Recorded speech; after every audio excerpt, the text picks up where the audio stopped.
Olá, sejam todos bem-vindos ao Caminho de Guermantes, podcast dedicado à literatura e às maravilhas das artes. E no episódio de hoje nós vamos falar sobre a peça shakespeariana Macbeth. Eu sou Joelson Matias e o destino é inexorável. Oi, eu sou José Guilherme. Mentiras chamam mentiras e sangue chama sangue. Oi, meu nome é Kari e há algo de podre também no reino da Escócia. Oi, aqui é Hector. E que a luz não veja os profundos e sombrios desejos desse podcast.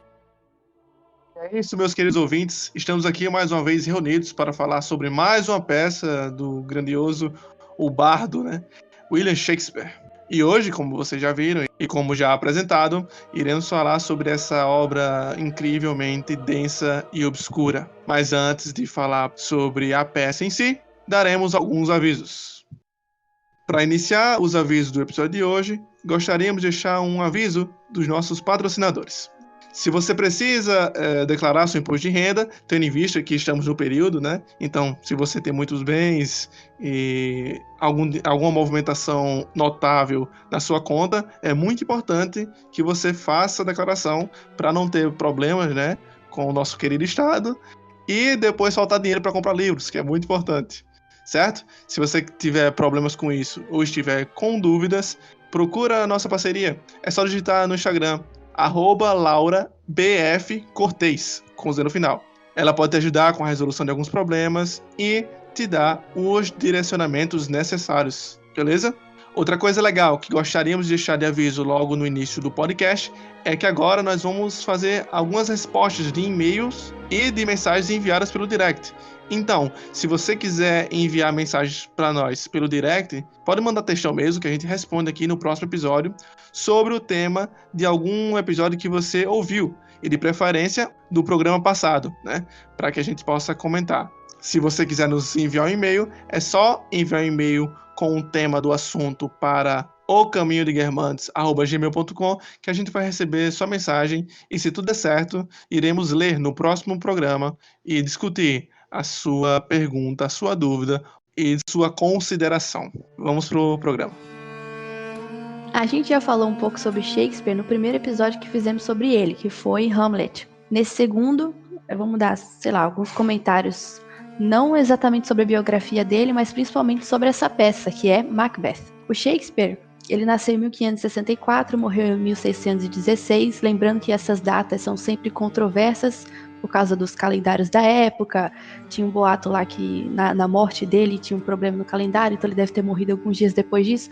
Mas enfim, ele era contemporâneo a Cervantes. Então, só pra gente ficar localizado aí na linha do tempo, enquanto Cervantes escrevia Dom Quixote, Shakespeare estava lá atuando, escrevendo, ele fazia de tudo. E esse Macbeth, muitos críticos a consideram a melhor tragédia de Shakespeare, assim, em termos estruturais. A gente não tem a capacidade de julgar isso, então vamos apenas concordar, por enquanto. E naquela época havia um problema que era a questão das traduções, as versões que se faziam.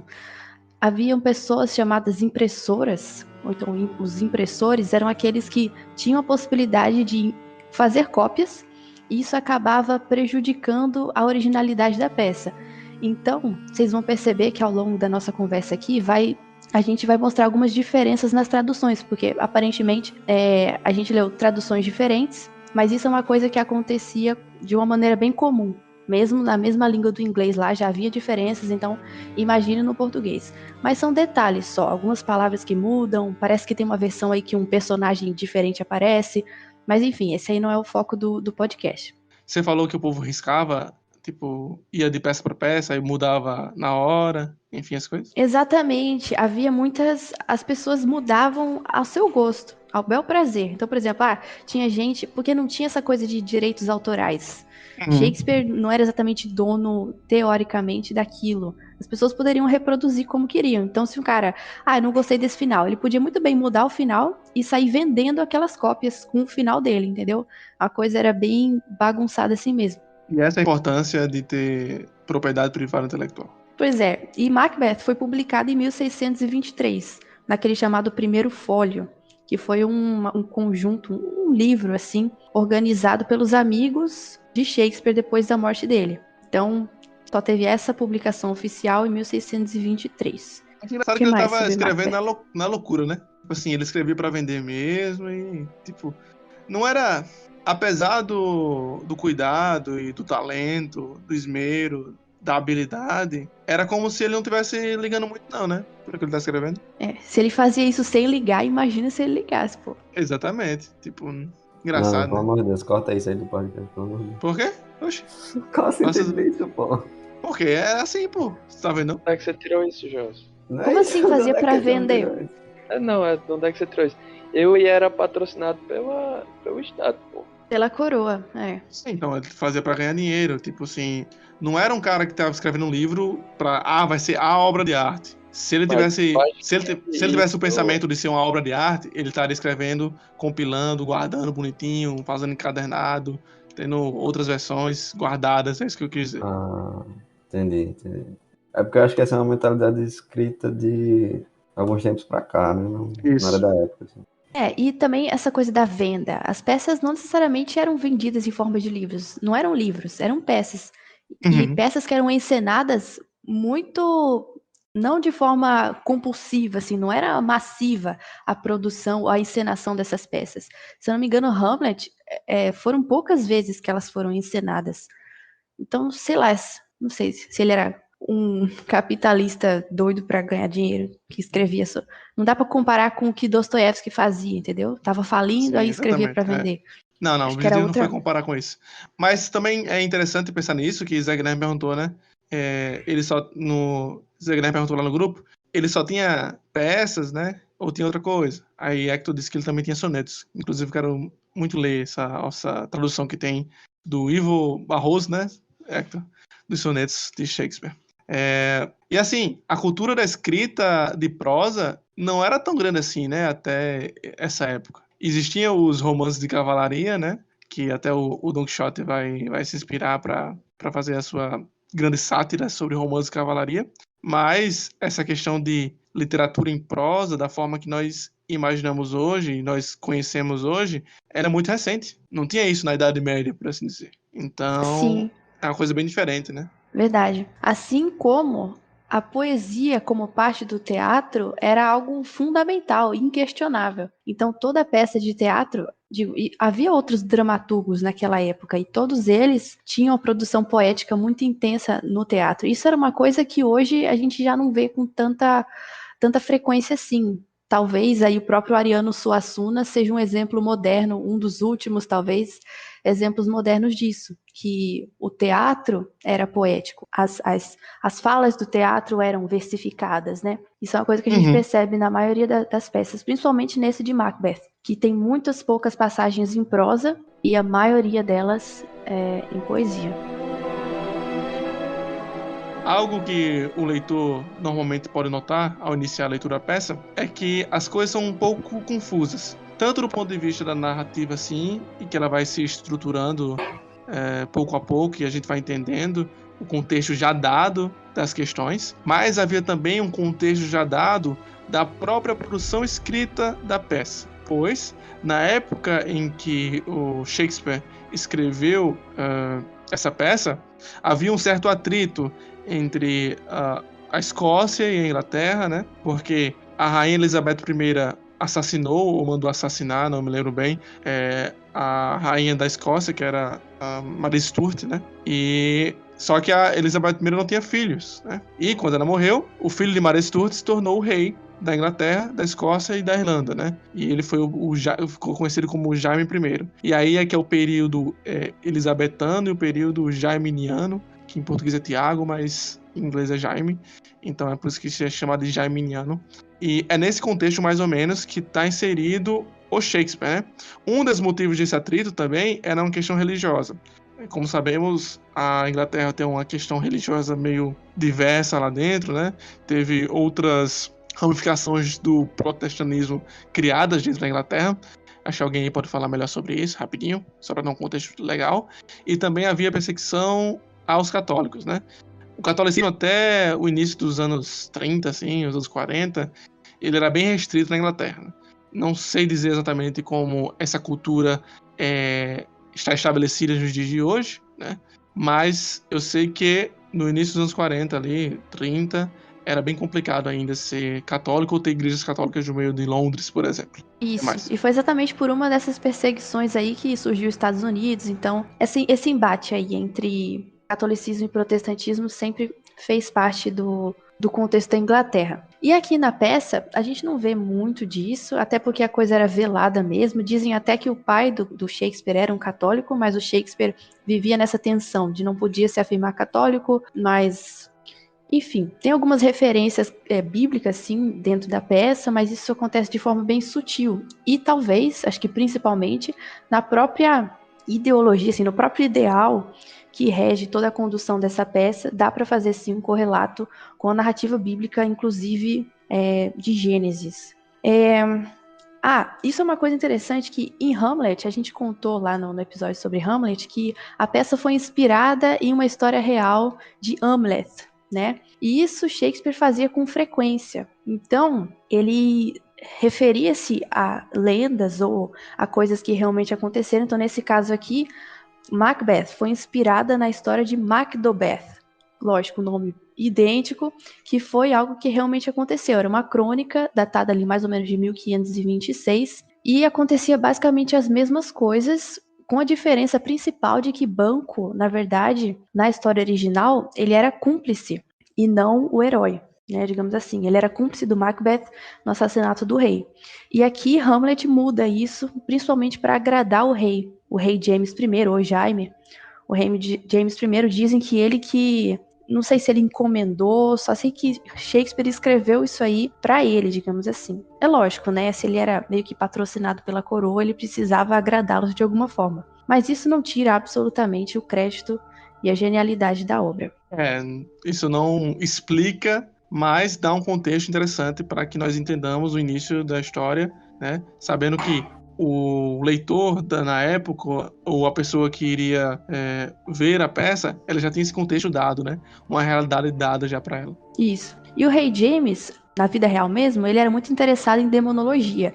Então aqui a gente vê um contexto assim bem dark, uma coisa meio barroca, no sentido escuro mesmo, essa relação com a feitiçaria e tal.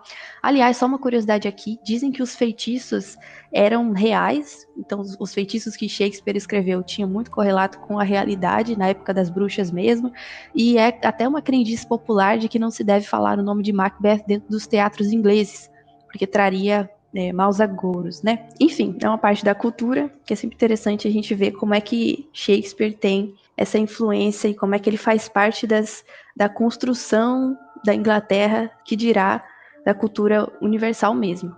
E é por isso que nós vamos chamar esse episódio de A Peça Escocesa e não de Macbeth. Isso, a peça escocesa, ou a peça do bardo também é bem conhecida. Bom, a gente começa a peça com um clima bem chuvoso, né? Um clima bem pesado, basicamente tendo contato com 3 bruxas, né? Que ele chama de as 3 irmãs estranhas, como tá na peça. E elas estão conversando e falando que vão se encontrar com o Macbeth. O Macbeth, que na época era um grande guerreiro, né? Parente do rei, enfim, era bem conhecido. E aí eles vão de encontro a ele e ao Banquo, que é um dos colegas dele, né? Que também é um outro nobre que trabalhava para o rei, enfim. Eles estavam voltando de uma batalha, eles estavam comentando sobre a glória da vitória que eles acabaram de ter contra o exército norueguês. E aí, enquanto eles estão conversando, as 3 bruxas se aproximam, trazendo algumas profecias para eles. A principal profecia disso é que o Macbeth seria rei em breve e que os filhos do Banquo, na verdade, eles seriam reis também no futuro, mas ele não seria rei. Então elas deixam essa informação e a partir daí eles já começam a imaginar, né, o que é que pode acontecer, o que vai acontecer. Eles recebem uma mensagem logo após de outro grande nobre da época, sinalizando que o Macbeth ia ser promovido, que ia se tornar um grande, como eles falam lá, né, um grande Thane, que é uma espécie de cargo da época, semelhante a conde, enfim, barão, algo semelhante a isso. E aí eles começam, né, a seguir nessa trajetória, digamos que nessa crescente social. E aí, já pensando em como ele iria se tornar rei, ele vai conversando com a esposa dele, e a esposa dele começa a trazer algumas ideias para ele de como que ele vai poder assassinar o rei para já tomar o trono, né? Então ele começa a ter, junto à esposa, esses planos de acelerar esse processo e, coincidentemente, o rei, ele se convida, né, para ir para o castelo do Macbeth, fazer uma visita rápida e conversar um pouco, enfim. E ele vai dormir lá, o Macbeth aproveita essa oportunidade, né? Ele e a esposa dele cometem um assassinato do rei, e aí, a partir disso, ele se torna rei. Depois de matar o rei, né, os filhos do rei fogem, o rei Duncan, então a gente acaba perdendo contato com eles também, né, o que pode vir a ser um perigo no futuro, que vai se demonstrar um perigo no futuro, e o Macbeth não se contenta com isso, né, ele tá muito apavorado ali naquele momento, que ele mata o rei, a esposa dele também fica em choque, mas ele vai percebendo a gravidade dessa situação e já vai pensando logo também o que é que ele vai fazer para assassinar o banco e os filhos dele, uma vez que a profecia das bruxas também era de que os filhos do banco fossem se tornar reis. Então ele já vai pensando que o trono poderia ser usurpado novamente, e ele começa a bolar um plano atrás do outro para se manter nessa posição.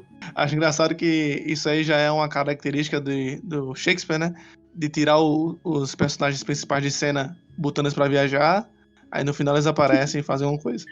Isso, é verdade, verdade. E muito doido que, assim, o Macbeth, ele tava desacreditado daquelas feiticeiras lá. Ele e o banco, nossa, começaram a debochar daquelas bruxas, nossa, que mulheres estranhas, não sei o quê. Mas a feitiçaria, de certo, era algo comum, mas ele tava desacreditado dessas profecias. Só que a primeira coisa que faz ele meio que, não sei, mudar de opinião sobre aquilo, é que logo, quase que imediatamente que as bruxas profetizam que ele terá o nome de Caldor e depois ele será coroado rei, ele é coroado, ele recebe a notícia de que o novo título dele é Caldor. Então a primeira profecia se cumpriu ali alguns minutos depois de recebê-las. E Sim. esses fatos, ele narra ainda desacreditado, pelo menos eu acredito que sim, ainda desacreditado, ele narra para a esposa em forma de carta e envia para ela. E ela já responde assim, vamos matar. Mas foi uma coisa assim tão... como assim? Como é que esse raciocínio veio tão rápido? Ele descreveu a profecia para ela e ela já veio com um plano de assassinato. Então dá a entender de que já havia essa conspiração antes dessas profecias, de que talvez ela ou os dois já tivessem esse intento de assassinar para conseguir tomar o trono, né? Tudo indica que sim. É interessante a gente comentar esse início, porque, pra mim, né, pessoalmente, a minha leitura, eu não sabia nada sobre Macbeth, né? Não sabia nada. Só tava ouvindo o Hector e Karen falando, muito bom. E Hector, caramba, esse texto aqui é massa. Muito bom, vou ler um cara com isso aqui. Massa, aqui. É o poder, a subida do poder, psicopata, não sei o que. Só que eu não sabia exatamente o que esperar, né, no início da leitura. E aí eu me deparei com essa história que já começa na metade, né? A história tava rolando já há algum tempo. Como Karen falou, havia um plano já em andamento. Havia elaborações, maquinações do que se poderia ser feito para que Macbeth se tornasse rei ali. A gente já sabe, a gente vai entendendo pouco a pouco, não é tudo tão claro, mas nos diálogos vamos pegando algumas dicas de que Macbeth é primo do rei, logo, provavelmente, em algum momento, Macbeth poderia ser filho do rei, né? Já que os pais de cada um eram também... poderiam ter sido reis e passado a sucessão para eles. Então talvez o desejo já estivesse aí. A gente fica sabendo também que Macbeth acabou de vir de uma luta, glorioso, vitorioso. Sabemos então também que ele é um grande lutador, né? Um exímio lutador, um homem da guerra mesmo, um homem acostumado com a dor, mas também um homem muito habilidoso. Só que aí o que me pegou, não sei se para vocês foi assim durante a leitura também, ou pelo menos no início da leitura, é que é um pouco jogado. E isso não é nenhuma crítica à escrita de Shakespeare, certo? Antes que alguém diga que eu tô muito crítico e tô criticando todo mundo. Não é isso não. É só que o objetivo foi esse mesmo. É tudo jogado porque a história já tá rolando, né? Não é a jornada do herói, que você vê o início, vê o herói lá, no mundo comum, não. Você já pega o trem andando e vai vendo o que tá acontecendo. Aparecem essas três bruxas, né? É um evento sobrenatural, mas eu particularmente tenho uma interpretação para uma relação com o próprio pensamento do Macbeth. E outra coisa que me chamou a atenção também no início foi a forma que o Macbeth pensa, né, com seus solilóquios, os seus monólogos. De vez em quando ele tá pensando em algo, aí ele olha pro lado, o texto indica como a parte, né? A parte, Macbeth diz tal coisa. E sempre são coisas bem organizadas, suposições, trazendo algo para lá e para cá, até elaborar algumas questões para saber o que está acontecendo, qual vai ser o próximo passo, o que deve ser feito. E aí entra numa intriga assim, para mim, né? Quando eu tava lendo. Mais uma vez, não sei se pra vocês foi assim, que era, oxe, Macbeth não é o herói da história? Porque ele tá maquinando, porque ele tá assim, meio se esgueirando, falando à parte, porque ele é tão cauteloso nesse início de texto. Acho que ele é o protagonista, não o mocinho. Acho que isso a gente dá pra perceber isso, né? Não, eu não acho. Eu acho que a gente pode pensar isso depois de ter lido tudo, mas no início eu não senti não que ele tava maquinando já. Porque assim, pelo menos a impressão que eu tive é que ele era um guerreiro, né? Assim, meio que honrado, ele já tinha um código e tal. E que ele tava numa sucessão muito boa ali. Ele tava vencendo várias batalhas, enfim, ele tava sendo condecorado. Então eu não tive essa impressão. A impressão que eu tive é que, de fato, depois que ele teve a primeira prova ali da profecia das bruxas, ele já foi pro máximo possível, já foi pro extremo, né? Porque eram 3 profecias. Primeiro que ele iria se tornar barão de um espaço lá, depois de outra cidade, e por fim que ele iria se tornar rei em breve. Só que esse em breve ele já tomou como algo imediato e ele e a esposa já quiseram assassinar o rei para resolver e pegar logo o cargo. Acho que essa foi a impressão que ficou para mim. Então, ele me pareceu assim, muito habilidoso. Ele era um general, digamos assim, ele era um grande guerreiro, mas ele desde o início já se mostrou muito violento. Não sei se vocês lembram daquela passagem lá que ele narra contando lá todo garboso aos amigos de que ele rasgou um sujeito lá do umbigo até o pescoço, alguma coisa assim, com a espada, e foram com 2. Então o texto já faz questão de mostrar isso pra gente, que ele, apesar de ser um herói a olhos superficiais assim, ele era também muito violento já, apaixonado, né, digamos assim. Mas aí isso é o mais genial dos personagens de Shakespeare, porque eles são muito complexos, eles são humanos, não dá pra você classificar o cara assim, é herói, é vilão, é bom ou mal, é isso ou aquilo. Não é uma questão de relativismo, mas é uma questão de complexidade mesmo. Assim como Hamlet tinha todas aquelas dúvidas, ele aqui tinha muitos aspectos de personalidade que às vezes eram contradizentes, né? Então, por exemplo, ele era forte na guerra, mas ele era extremamente fraco nas discussões com a esposa. Então ele é levado ao mal assim de um minuto para outro. Ele não conseguia se impor, apesar dele pensar com os próprios miolos a questão da moralidade daquele ato. Ele foi muito facilmente convencido pela esposa. Isso é interessante. Eu acho que a questão da violência, eu acho essa questão da violência um pouco complicada, assim, porque parecem ser 2 conteúdos diferentes. A primeira é a violência na guerra, assim, por exemplo, de você ter sangue frio e matar outros seres humanos, normal, para ele, que já estava ali na guerra, enfim, nas batalhas. Mas a violência que ele passa a adquirir é bem diferente, assim.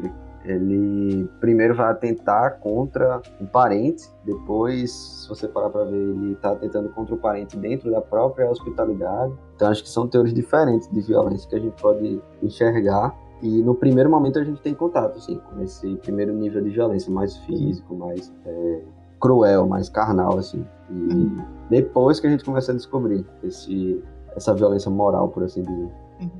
E assim, eu não acho necessariamente, tendo em vista o contexto de uma cultura de guerreiro, de batalha, ele seria mal por ser violento ou por se vangloriar disso, né? E eu também não acho, como é que tu falou ali, que desde o início já é dado que ele seja um anti-herói, ou que ele seja um vilão, ou que ele seja pelo menos estranho, né? Mas você já entende que tem uma coisa errada com ele, tipo, ele não vai ser o herói típico, entende? Ele não vai... Como nenhum personagem do Shakespeare vai ser, né? Inclusive, me lembrou muito o Hamlet, essa coisa, essa confusão, as contradições que o Karen trouxe aí. Então, foi bem nisso que eu quis falar. Mas, realmente, não dá pra saber de início que ele não é o mocinho. A gente vai vendo de maneira progressiva isso acontecendo e vai entendendo pouco a pouco. Sobre a questão da mulher dele, também não é... A gente também não pode dizer, né, que ele foi manipulado por sua mulher. Talvez alguém possa pensar isso, que a mulher aqui está sendo colocada como uma manipuladora, não sei o que, Shakespeare é machista, como falam muito sobre Shakespeare quando se falam da peça A Megera Domada, dizem que ele é machista e tal, mas se você ler com atenção você vai ver que é totalmente ao contrário. Mas aí eu vejo que é a coisa do casal, né? Inclusive, não sei se vocês viram, mas Tem aquela coisa de que eles são, a Lady Macbeth e o Macbeth são o casal mais feliz do Shakespeare, né? Mais feliz até mesmo que o Romeu e Julieta. Quer dizer, não tem como ser feliz, né? Eles morreram no final. Mas eles são os mais bem-sucedidos quando se trata de amor. Talvez não tivesse fortuna na vida e eles fizeram escolhas erradas. Mas ao tocando do amor, eles eram bem alinhados, né? Tanto que eles eram alinhados também nos pensamentos e nos planos de ação e de vida.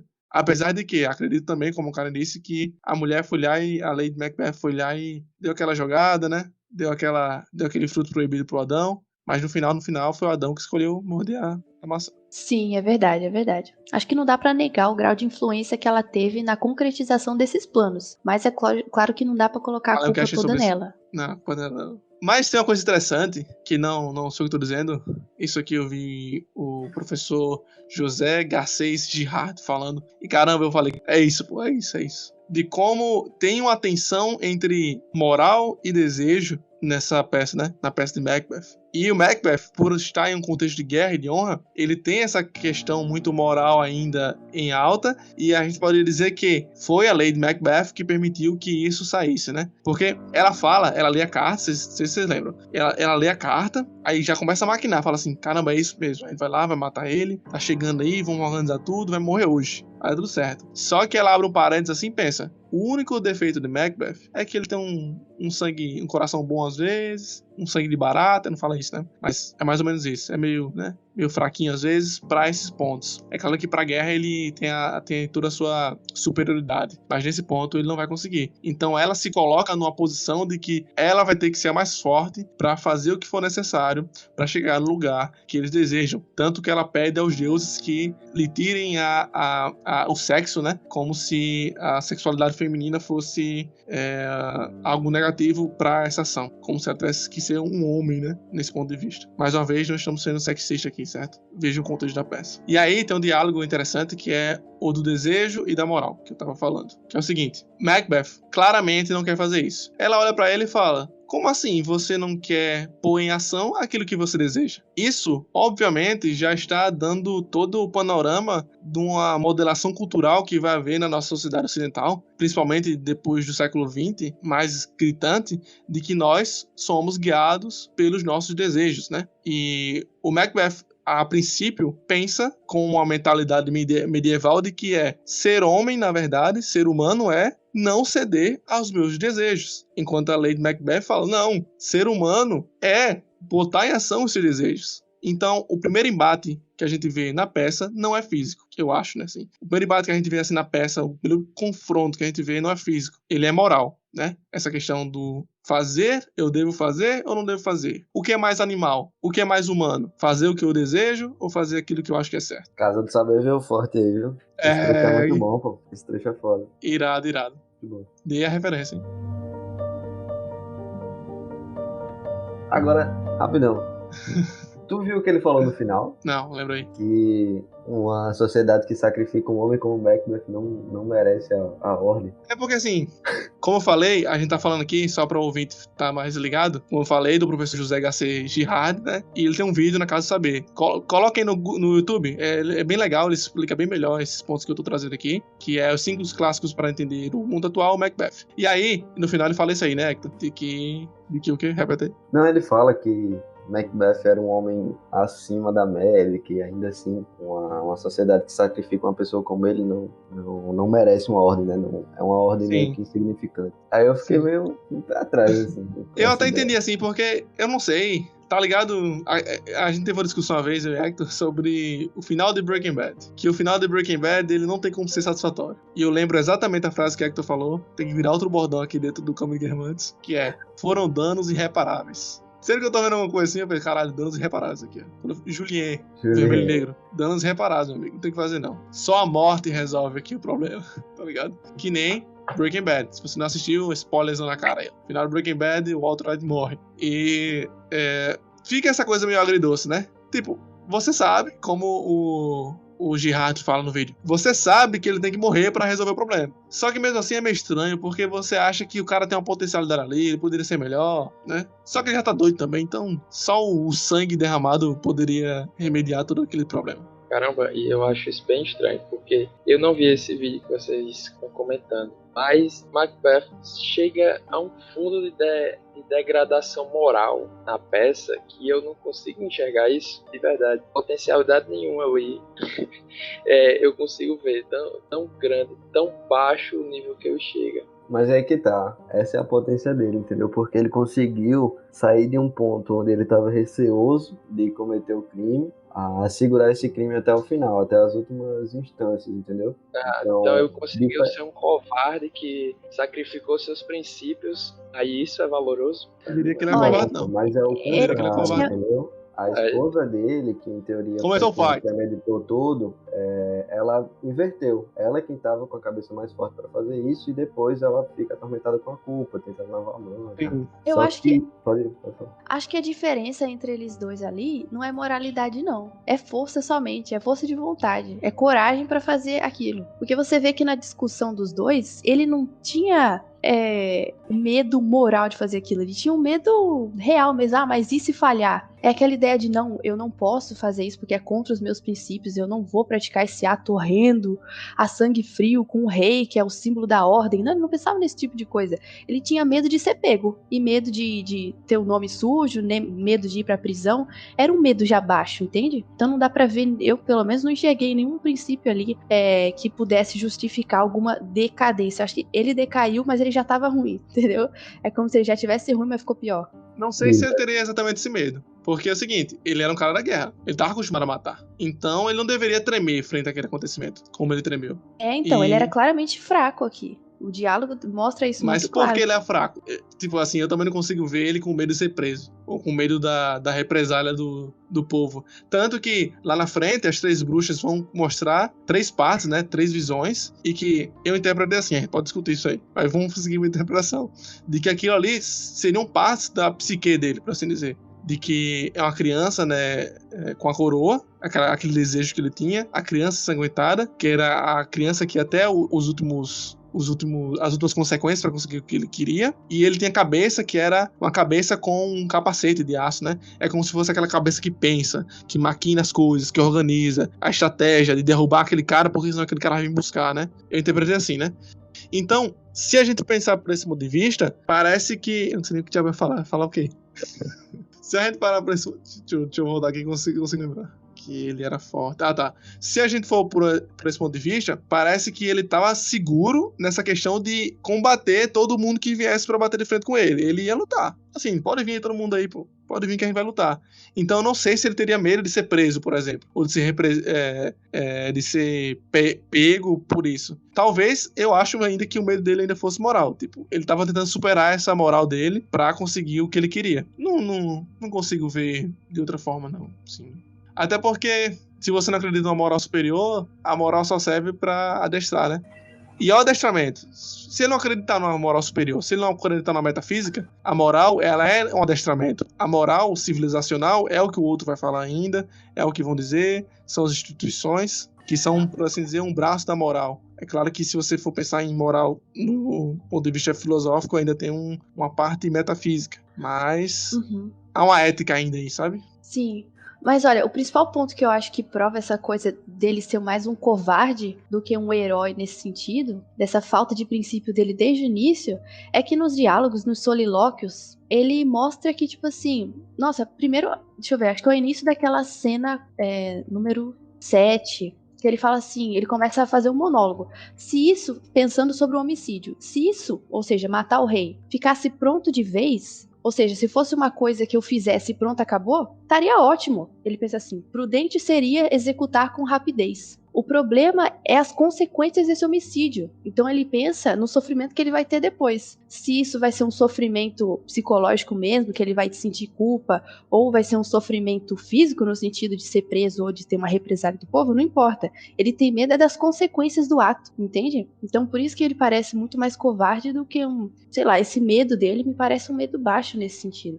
E deixa eu só trazer uma frase aqui que o cara traz aqui, que essa frase Mas logo depois que ele comete o ato, né? Ainda tem um trechinho que ele fala, tipo, nem toda a água do oceano pode limpar o sangue que eu tenho nas mãos. Todo o oceano do potente Netuno poderia de tanto sangue a mão deixar limpa. Então eu acho que tem os dois pontos. Eu acho que dá pra gente encontrar os dois. De certo modo, no início, essa hesitação de cometer o ato por meio das consequências, mas existe sim uma questão, eu não posso fazer isso com ele, situação errada. Eu acho que existem os dois pontos. Existe também porque eles eram primos. E aparentemente há uma relação próxima ali. E também há uma relação muito próxima com o banco, né? Eles eram amigos. Tanto que eu achei, caralho, será que ele vai matar um banco? E ele vai lá e mata. Mas ali também a degradação moral dele já foi pro espaço, já foi fazer o que tem que ser feito e acabou. Começou, vamos terminar isso aqui, né? Não tem como parar mais, não. E aí, eu não vi essa citação, porque a tradução que eu li foi horrível. Mas aqui, essa citação que o José Garcês Girard traz que ele responde pra Lady Macbeth. Só é homem quem é capaz de não desejar o que não deve. Então pode haver sim um conflito moral interno já com ele. Tipo, por mais que ele esteja nos mostrando ali e pensando coisas horríveis, ainda é possível que tenha um conflito interno rolando. Só que a gente pegou ele já numa fase que já estava maturando já esse pensamento. Sim. Entendeu? Como aquela coisa que eu falei, a história já estava andando, o barco estava andando e a gente chegou assim para olhar o que ia acontecer dali pro final. Então é possível que isso estivesse já rolando aí, essa mudança de pensamento. É verdade. E como a gente falou no início, os personagens são sempre muito humanos. Então se a gente parar pra pensar um pouquinho, você numa situação dessa, claro, nunca se queira imaginar numa situação dessa, mas imagine o mais humano dos humanos. É lógico que ele pensaria nesses dois medos, ele teria esses dois medos presentes nele. É um medo moral, sim, porque ele sabe que aquilo é errado, porque em sã consciência todo mundo sabe que isso é errado, mas é um medo das consequências também, isso é natural. Então, realmente, existem esses dois medos nele. Tanto esse princípio, que realmente acho que existe, quanto essa covardia do medo das consequências. Vou trazer uma frase aí, do dramaturgo e poeta romano Torêncio, que é: sou humano, e nada que é humano me é estranho. Então, assim, é como se, quando a gente fosse ler, ter acesso a uma narrativa, fosse possível criar um exercício de empatia pelo personagem. Eu sei que é difícil. Por exemplo, a gente tem um exercício de empatia com Raskolnikov, né? Que é um assassino. E por motivos pífios. A gente tem um exercício de empatia, por pior que seja, com um pedófilo quando se lê Lolita. Então essa questão de ser humano e nada que é humano me é estranho, é a capacidade que nós temos de entender aquele cara ali, por mais errado que seja. E aí quando no final um estudioso como esse diz que Macbeth é um homem interessante, né? Que é um homem que foi desperdiçado em sua morte, dá pra entender ainda porque tinha um caminho bom pra ele. Ele só escolheu as coisas erradas e quando se viu naquele mundo, naquelas escolhas, naquele contexto, ele falou: vamos até o fim aqui que não tem mais o que fazer. Inclusive, Macbeth se mostra um homem de resistência quando ele tá lá cercado e tô nem aí, vamos matar todo mundo aqui ao final. Bora, bota a armadura aí, chega aqui. Mata um, mata outro, matando todo mundo, até que ele morre pela espada, né? Mas aí depois a gente cita. Então, tem essa questão da vontade de Macbeth de ir até o final também, né? Então, eu acho que justifica um pouquinho. Eu acho que esse ponto é que faz mais sentido agora, pegando um pouco do que como é o nome dele? Girard. Do que o professor Girard falou. Porque, se você parar para pensar, basicamente o que ele está falando é que, de algum modo, o Macbeth é valoroso. E aí, se você pegar todo esse contexto, é como se o Macbeth fosse realmente o único personagem autêntico dentro daquilo, porque a esposa dele, que tramou e fez todo o processo, ela cai no processo de culpabilização muito forte e inconscientemente ela tenta reverter a situação. Ela fica se confessando de maneira sonâmbula, fala dormindo. De alguma forma ela quer se livrar daquele peso, mas ela não consegue, né? Ela tenta lavar a mão, a gente sabe, todo esse simbolismo. Mas ao mesmo tempo, o Macbeth, que estava com dúvida, né, naquele primeiro momento, ele assume a responsabilidade e ele vira um ser autêntico ali. Então ele, é isso agora, eu já fiz e vou continuar fazendo porque a pior saída já está aqui na minha frente, que é eu morrer. Então que eu vá até o final com isso. Então, basicamente, é como se ele... Claro, isso não é uma decisão moral, moralmente positiva, né? Mas é como se ele assumisse a responsabilidade e a autenticidade da própria existência naquele momento e desse o encaminhamento pro resto da vida dele. Tanto que ele sai contra o exército lá no final, enfim. Isso. Acho que esse é o ponto, né, dessa diferença. Primeiro é a coragem em fazer, que aí a gente tem duas perspectivas diferentes. Depois é a coragem em manter, né, a autenticidade em assumir essa responsabilidade. Exato. Macbeth tá na sexta camada da personalidade, pô. A concupiscência. Tu lembra que no episódio passado, Jota, tu falou que é muito comum eu mudar de ideia no meio do episódio? Mais ou menos. Eu tinha acabado de falar que eu tava com o pé atrás sobre o que o cara tinha falado. Agora eu já entendi. Depois o cara elabora, né? Teve um diálogo interno aí, teve um solilóquio. Elaborou a questão. Muito bom. Falando já em solilóquio e da minha interpretação aleatória que eu fiz aqui, Hector mandou um texto pra gente que falava assim, mais ou menos, uma oportunidade que um dramaturgo tem de contar sobre as experiências psicológicas e os desafios internos da personagem é por meio de solilóquios, né? Que seriam mais ou menos os monólogos de Dostoiévski da vida, né? Que sempre tem os monólogos interessantes, enfim. Ou um fluxo de consciência da Virginia Woolf, né? Então é assim que a gente consegue ter acesso à subjetividade das personagens. E aí, esse mesmo autor que o Hector citou, me mostrou, né? Ele falava também que era a única forma, mais ou menos. Só que eu tava pensando, né? Minha interpretação, vou pôr aqui e vamos discutir ela aí pra ver se faz sentido. Quero realmente saber se vocês acham que isso faz sentido. Que as três irmãs, as feiticeiras, ou bruxas, elas fazem parte dessa explicação das subjetividades, da maldade e das linhas de raciocínio do Macbeth pra gente. Vocês acham que passou por algum momento na cabeça de vocês isso? E, por exemplo, vou dar um exemplo agora inicial, naquele começo. Deixa eu dar um exemplo pra ficar mais fácil de entender qual é a minha viagem aqui.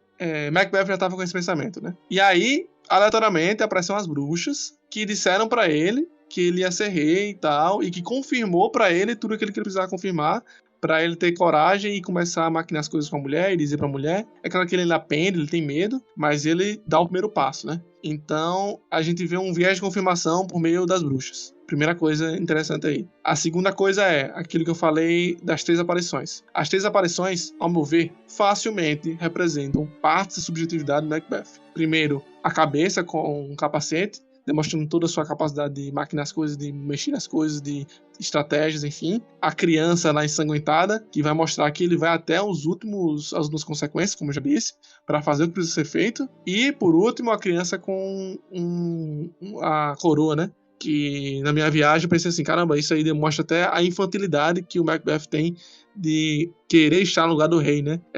Toda a sua, como posso falar? Sua vaidade não. Toda a sua cobiça por querer estar naquele lugar é quase um desejo infantil, né? Aquilo, quase uma coisa de criança mesmo, assim. E a gente vai vendo isso na loucura dele, como ele é um pouco mimado, até fala assim, é assim que é ser rei, né? Eu peço uma coisa e é feita e tal. E eu vi mais ou menos assim, né? O que vocês acham disso? Nada a ver.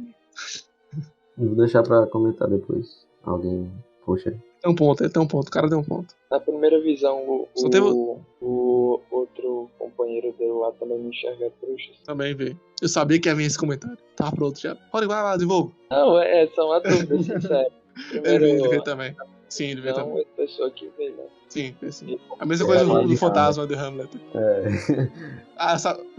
Dê seu ponto aí, que eu já tenho que rebater aqui e falar. É só essa dúvida, me explique. Não, ele realmente vê assim, se a gente for falar sobre eventos sobrenaturais que acontecem. No começo tem a bruxa, só que Banco também vê as bruxas. Depois tem um fantasma, mas ninguém vê o fantasma, apenas Macbeth, demonstrando assim que ele já tá meio mexido com tudo que aconteceu.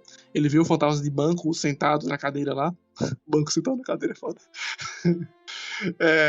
Mas ninguém vê, tipo, a mulher dele não vê, ninguém ali vê e tal. E depois as outras aparições das bruxas, inclusive nessa da aparição que tem essa demonstração do que vai acontecer com ele, de algumas profecias e dessa suposta, segundo a minha tese aqui, suposta representação da sua psique e da sua subjetividade, ninguém vê também. Mas na primeira realmente vê sim, mas é isso. Mas eu tenho um contraponto para o que vocês estão pensando já. Vai lá, fala de Hamlet aí. Falou, então já tá falando que tem um contraponto que a gente vai falar. Tem um contraponto aqui você falar sobre Hamlet. Fala aí. Fala aí. Tá totalmente na defensiva ele, vai se. Não, porque eu ia falar assim, Nesse caso, a gente pode ver o Macbeth como duas coisas, né? Ele tanto, de certa forma, parece ser uma vítima, quanto o criador do destino dele, né? E aí, se a gente for parar para pensar nas bruxas e o elemento sobrenatural como sendo uma projeção da psique dele e tal, o que eu vejo é que a gente perde todo esse debate sobre destino, sacou? Então, a minha leitura acaba sendo menos produtiva, acaba sendo menos profunda do que pensar na relação entre causa e efeito e destino e livre-arbítrio, e ele ter acreditado ou não no que foi dito, e como ele passa a se portar a partir dessa informação que ele recebe. Então, acho que essa é uma leitura muito mais interessante e que rende muito mais em termos de debate do que falar em projeção. Eu acho que, de certa forma, também a gente tem muita essa tendência de que tudo é arquétipo, tudo é projeção, psicologismo, mas, pelo menos nesse caso, eu vi isso muito forte. Eu até fiquei pensando assim, mas se você parar para pensar, ele é um exemplo, né, de algum personagem envolvendo o destino muito, muito diferente do comum. Porque, sei lá, Édipo, ali, realmente, você vê que ele era a vítima completa. Ele não fez nada e tudo que ele tentou fazer foi errado porque já estava escrito. Ao mesmo tempo que o Macbeth, não. É como se ele tivesse recebido uma notícia simples e ele mesmo vai atrás de fazer tudo errado, entendeu? Então, tem esse debate muito forte nessa obra que eu sinto que é muito bom de refletir sobre e que a gente acaba perdendo se for nesse caminho das bruxas, das moiras serem projeções e tal. Discordo que a gente perca isso porque é o seguinte, essas informações ele basicamente já tinha, assim, né? É claro que tem essa coisa de que ele soube antes, né, por meio das bruxas, e que o banco viu as bruxas aparecendo também, e então teve essa previsão, né, de que isso iria acontecer, mas muito provavelmente o contexto, como já disse 3 vezes aqui, já estava dado. Todo mundo sabia que o rei era fraco, todo mundo sabia que a administração estava uma merda. Alguém que tem que tomar o lugar dele.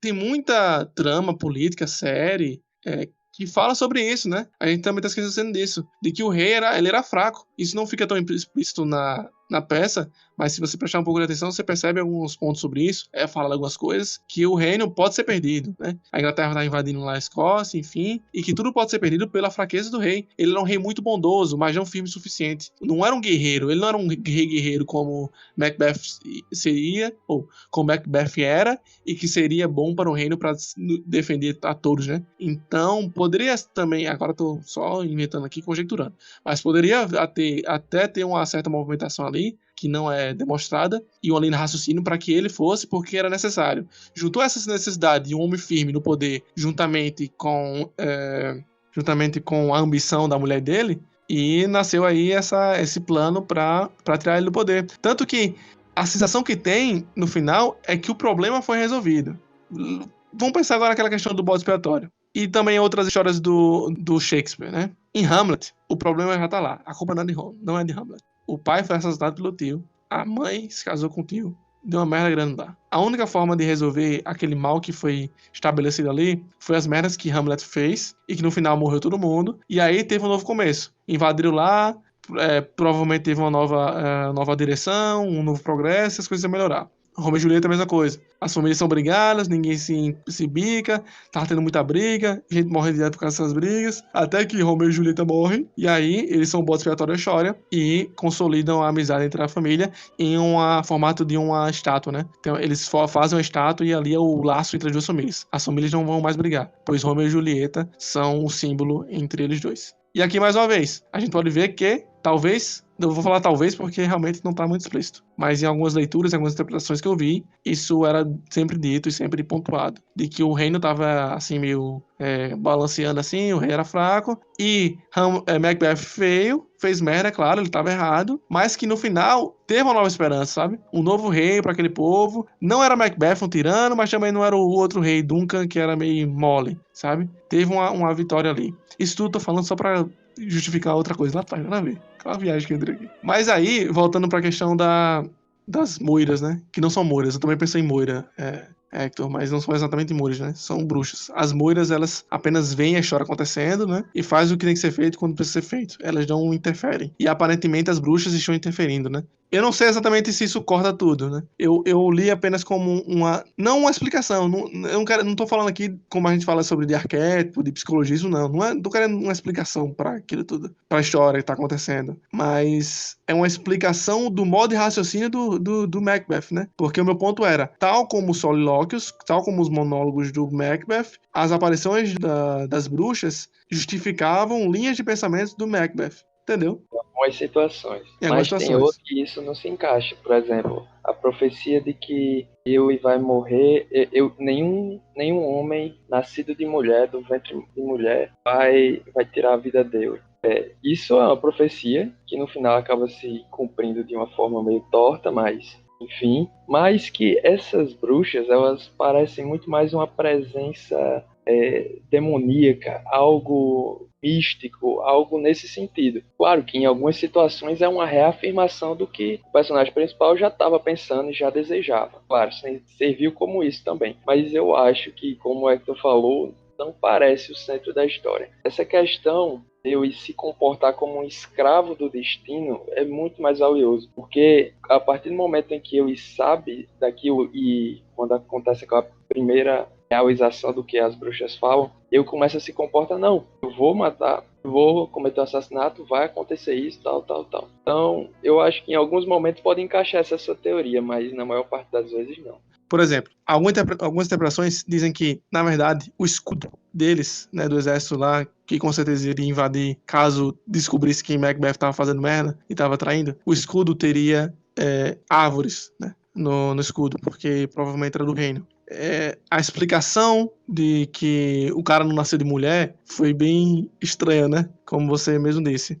Mas assim, essa não é uma definição do que aconteceu. Isso não é definitivo. Eu tô trazendo isso como uma leitura. Pode ser totalmente viajado, pode ser que ninguém ache isso aceitável. Mas eu penso por outro lado o seguinte. É claro que o banco também viu as bruxas, logo cortaria toda essa teoria. Mas a gente tem que ver também que algumas metáforas, elas são polissêmicas, ou seja, elas têm mais de um sentido. A irmã e a família do Gregor Samsa, elas veem ele como uma barata. Só que isso não nos impede de interpretar tudo aquilo como uma doença. Você concorda? Uma doença com depressão e fazer essa metáfora. É claro que também não é tudo que eu quiser. Tipo, eu não vou olhar assim, caralho, é o que eu quiser aqui. Que nem muitas interpretações são feitas e eu estou com medo dessa interpretação também ser assim. Não é tudo que eu quero. Mas mais de um sentido pode haver. Normalmente dois, né? De ser uma barata mesmo ali no caso, e de ser também uma certa ligação, uma certa referência, uma doença, uma depressão, enfim, qualquer coisa assim. Mesmo que os personagens vejam barata. E aqui eu tô tentando aplicar o mesmo pensamento sobre as metáforas, né? Eu entendi isso que a Hector falou sobre quebrar com o destino, mas eu acho que não quebra exatamente com o destino, porque ainda há uma imposição do destino nas coisas que vão acontecer, mas aquilo que eu quero dizer aqui das irmãs é que, na verdade, elas podem ser raciocínios dele, das coisas como elas são e das coisas que provavelmente podem acontecer. Mas não é uma coisa fechada, tipo, não é essa leitura certa. E ao mesmo tempo não é só psicologizar, porque se eu quisesse falar de psicanálise aqui, ia dar um quadro de invenção aqui, massa. Mas é realmente só essa segunda leitura. Tal como Sancho Panza tem duas leituras. Sancho Panza, né? Tal como o Gregor Samsa pode ter duas leituras aí.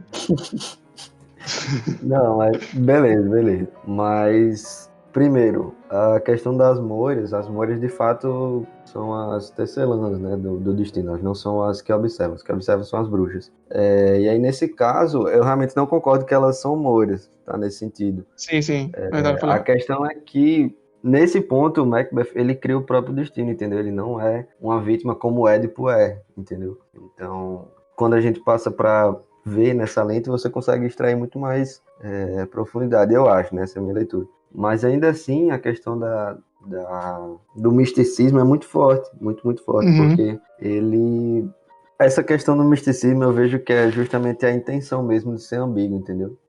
Sim, Então, verdade. eu acho que é natural. As profecias, elas sempre tiveram esse caráter mais ambíguo, porque geralmente são elas mesmas que levam, né, o personagem a algum tipo de falha, a algum tipo de equívoco. A brincadeira do destino, né? Isso, é como se fosse uma brincadeira. Lá no início, inclusive, quando ele está cogitando, né, acreditar nas bruxas e tal, o banco, ele fala para o Macbeth que ele que não ouvisse aquilo ali, porque muitas vezes Essas informações são só os instrumentos, vou até ler como está por aqui. Muitas vezes os instrumentos das trevas nos dizem parte da verdade, com o intuito de atrair-nos para levar-nos à nossa própria destruição. Então, essa questão do misticismo é justamente essa ideia, né, de que aquela informação que chegou para ele, ela precisa ser ambígua, porque é isso que vai fazer com que ele mesmo dê o encaminhamento da história, entendeu? Não seja vítima como foi Édipo. Ele que vai ser o criador do enredo. Ele que vai assumir a responsabilidade, ele que vai ser o ser autêntico da história e colocar isso pra frente, entendeu? Mas Independente como é de que, ser como é que ele mudou a psicologia ou história não. assim? Não entendi esse ponto, não. Como assim ele mudou a história? Ele morreu. Não, pô. Ele mudou a história a partir do momento que ele soube da informação, entendeu? Mas é aquela coisa de Édipo. Será que ele só não fez isso porque ele teve a informação, não? Exatamente, pô. Mas ele que vai atrás. Ó, se você parar pra pensar, o Não, caso eu acho que o que tá querendo dizer é que, tipo, Édipo fugia do destino dele. Isso. Enquanto o Macbeth, eu ia atrás do destino dele, atrás da concretização, nesse sentido. Ele foi tão atrás que, independente do que poderia ser realmente o destino final, ele fez, entendeu? Nesse Isso é sentido. burro, assim. né? Isso é burrice, né? Tudo que eu tô fazendo aqui tá dando certo, quer dizer que, e tá dando, como a profecia tá dizendo, a minha morte também vai dar. Só que aí sempre tem as informações que chegavam para ele eram dúbias, né? Isso, porque qual Sempre foi a meio informação? confusas. Qual foi a informação que ele recebeu? Que ele vai ser rei. Só que ele não precisava ter matado para virar rei. Ele que criou esse destino, entendeu? Ele que foi lá atrás, ele que conversou com a esposa, eles que planejaram, mataram o rei e assim por diante. O Édipo não, entendeu? O Édipo ele tentou fugir e deu tudo errado porque estava escrito. Entendi. Era completamente diferente nesse sentido, porque ele não tinha informação completa e ele que assumiu a responsabilidade para fazer aquilo virar uma verdade. Mas mesmo assim ele sabia que ele ia perder o trono. Sabia também, mas Tanto era que ele foi matar o informação... banco. Ele foi bater, mas aí nesse ponto aí ele foi bater contra a profecia. Porque ele falou assim, ó, os filhos de banco vão ser rei. Eu falava, vou matar ele pra que os filhos não sejam rei. Matar todo Para mundo que só ele por rei. continue sendo rei, exatamente. Isso. Continua ele na perspectiva ativa da Isso. da Mas, história. nesse ponto ele foi bater contra o que a profecia dizia, mas com o mesmo objetivo, né? Dele estar ativo na história, como você quis dizer. Isso. Entendi melhor agora.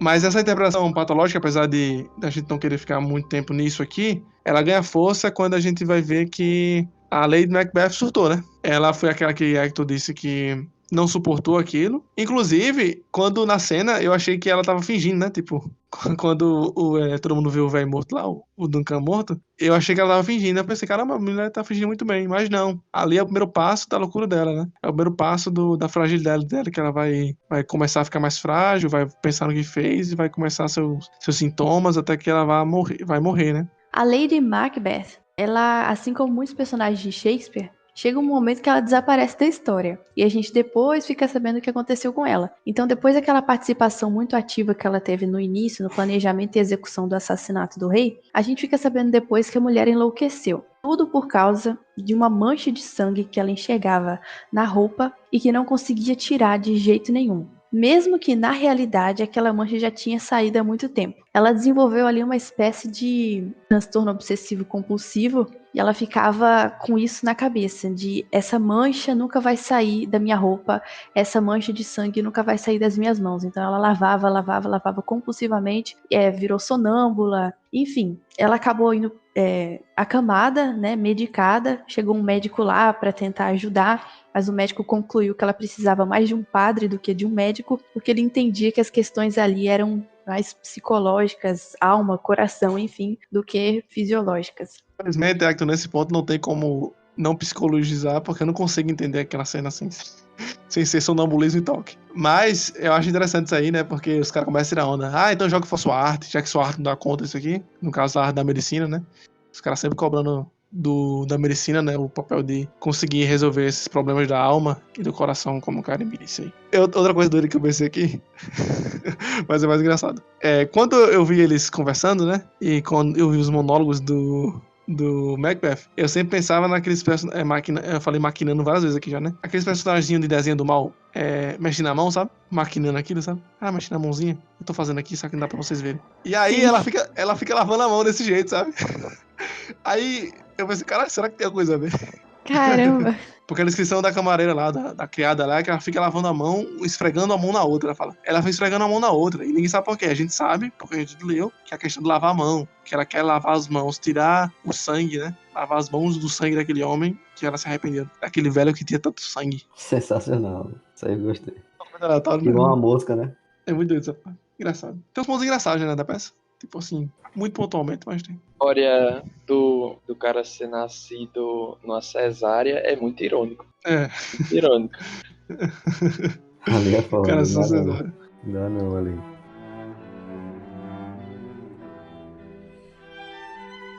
Bom, então, retornando, depois desse longo adendo aí de debate e discussão, dando sequência ao que acontece na história, o Macbeth, né, ele continua com um receio muito grande, né, em relação à família de Banco, a possibilidade dele perder, né, o cargo de rei em breve. Então ele também planeja a morte de Banco e sua família, ele realiza isso, porém mais à frente também, né, ele continua nessa busca e ele vai novamente encontrar as bruxas, né? Então ele ainda nesse acesso, ele vai atrás das bruxas para saber quais serão as próximas profecias que elas têm, né, o que é que pode acontecer, e elas trazem para ele outras 3 premeditações. Primeiro, para ele tomar cuidado com o Macduff. Segundo, que ele não precisa se preocupar porque ninguém que tenha nascido de uma mulher fará mal a ele, né? Ninguém vai conseguir vencê-lo. E em terceiro, que ele jamais vai deixar de ser rei até que a grande floresta que fica em frente ao castelo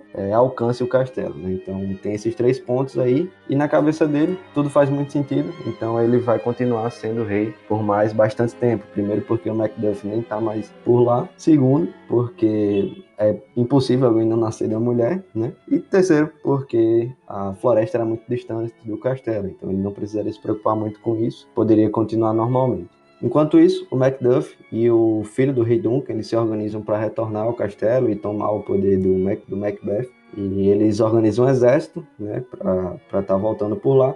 E é aí que a gente começa a ter todos os pontos das 3 profecias das bruxas se concretizando novamente. Primeiro, para ele realmente ter cuidado com o Macduff. Segundo, que o próprio Macduff, na batalha com o Macbeth, ele fala que ele, na verdade, né, ele não nasceu do ventre da mãe dele. Por quê? Porque a mãe dele morreu no parto. E ele, entre aspas, né, foi nascido por cesariana, então ele não nasceu do ventre da mulher e, por consequência, ele não se encaixa na profecia da bruxa, de que não teria como ele não fazer mal ao Macbeth. E terceiro, que em relação à grande floresta que fica em frente ao castelo, eles descrevem, né, que na estratégia que eles vão utilizar para retornar no castelo, eles coletam alguns galhos das árvores e colocam, né, na sua frente, de forma que pelo castelo eles não conseguiriam ver quem estava abaixo, né, qual seria a quantidade de guerreiros que tinham naquele exército. Então era uma forma de se camuflar no terreno e chegar no castelo, né, que é para poder tomar o poder do Macbeth. Então basicamente as 3 profecias se cumprem. O Macbeth morre numa luta final contra o Macduff, né, ele acaba sendo decapitado. E todos os pontos das profecias se cumprem então. Lá ali, nos últimos momentos ele também tem um outro solilóquio, né? Ele conversa com o Macduff também, ele fala algumas coisas e a gente encerra com esse final dessa batalha, né? Tudo que havia sido premeditado foi cumprido e a ordem é restabelecida, por assim dizer. Antes da gente fechar aqui o podcast propriamente dito, gostaria de trazer rapidinho só uma rápida discussão, bem mais literária mesmo, só pra gente compartilhar aqui o nosso ponto de vista final das coisas que mais chamaram a atenção durante a peça. Acho legal todo final do podcast a gente fazer isso já pra voltar um pouquinho pra parte mais formal e de conteúdo e ter um veredito melhor de cada um sobre isso. Eu queria que vocês pensassem assim rapidinho, o que chama mais atenção para vocês em cada um dos pontos que eu vou elencar. Vocês falem uma frase, o que chama mais atenção em tema e na forma que a história é contada. No tema, o que mais me chama atenção é essa ideia de queda e redenção. Desse caos que precede diretamente uma perturbação da ordem, que isso é uma coisa que chama atenção não somente em Macbeth, mas em praticamente todas as tragédias de Shakespeare. Ele segue essa mesma linha de raciocínio. A ideia clara de queda e a redenção justamente pelo restabelecimento dessa ordem que uma vez foi tirada. E a questão da forma, em Macbeth principalmente, o que mais me chamou a atenção aqui foi, claro, a construção poética disso. texto. É inevitável, mas é só uma outra forma de retratar, mas a gente perde muito disso nas traduções em prosa, né? O Shakespeare era muito cuidadoso com isso, sabe? Não era uma coisa que ele só escrevia, ia seguindo o fluxo dos pensamentos, não. As prosas tem uns nomes aqui bem estranhos, pentâmetro, jâmbico, branco, são tipos de rimas que ele usava e era uma coisa muito bem pensada. Então 90% do texto era tal tipo de rima, os 10 outros por cento era outros tipos de rima. Então era uma coisa muito premeditada. Isso para mim fala de uma excelência formal que chama muita atenção, que faz parte da grandeza do Shakespeare. Boa. Zé Guilherme? Em relação ao tema, acho que o que me chama mais atenção é a degeneração moral do personagem, do Macbeth. Em contrapartida, a Macduff, né, que ainda é um símbolo de honra, que é aquele que luta para conquistar, né, para restabelecer a ordem, como o Karen bem disse, só que ele não está preocupado em assumir o trono, por exemplo. Macbeth é aquele que com o que vai passando a peça, ele vai se afundando cada vez mais na maldade, e não é algo que vem de uma vez só, mas gradativamente. Em relação à forma, eu tenho que dizer que realmente, quando eu acompanhei o texto em prosa, então eu perdi isso da versificação, das rimas, então não tem como eu falar muito sobre isso. Mais massa, muito bom, muito bom. Eu vou falar a minha visão rapidinho aqui. Em tema, eu acho que o que mais me chamou a atenção foi a questão da ganância, né? Todo esse planejamento, toda essa virada, a ganância, né? A cobiça, para mim, é o que se destaca, né? Eu até ia falar um pouquinho mais sobre isso, sobre imitação, sobre essa questão que Hector falou sobre autenticidade e também sobre sinceridade, enfim, mas não coube, a gente deixa para a próxima discutir sobre isso. Mas, ao meu ver, é realmente isso que se destaca. A imitação, né? A cobiça do lugar que pertence, na verdade, é outro, e onde o ódio nasce e o que o ódio pode nos levar a fazer para conquistar o objeto cobiçado. Já na parte formal, tô na mesma que Zé Guilherme, eu também li numa versão bem aleatória, porque eu tive ler no computador, problemas técnicos, enfim. Mas, apesar de que nas traduções e nas formas que são feitas as traduções é perdido muito das construções semânticas das frases, há uma unidade poética muito interessante que me chamou a atenção, que não é bem do Shakespeare, mas é da forma de se falar da época, né? Vou dar um exemplo rapidinho. Tipo assim, o Macbeth pergunta para a Lady Macbeth: que hora é? Já é de manhã? É de noite ainda? Já é meia-noite? Enfim. E ela fala: o dia concorre com a noite, mas eu não sei quem já está ganhando. E eu fico, caramba, é uma forma tão poética de se construir o entendimento sobre algo, né? Me lembrou muito aquela coisa do pensamento medieval e o pensamento científico, de que o pensamento científico a gente preza pelas coisas como elas são. O pensamento medieval, ele preza pelo significado das coisas, né? E aí a gente vê a fusão dos dois. É como se os acontecimentos empíricos de noite e dia tivessem significado e intencionalidade, né? Como se eles estivessem concorrendo para algo, né? E eu pensei, caramba, se a gente falasse assim hoje seria muito engraçado, mas seria muito mais bonito. Parece que a construção da frase a partir de elementos empíricos e significativos são muito mais proveitosos e muito mais expansivos em seu significado semântico. Hector?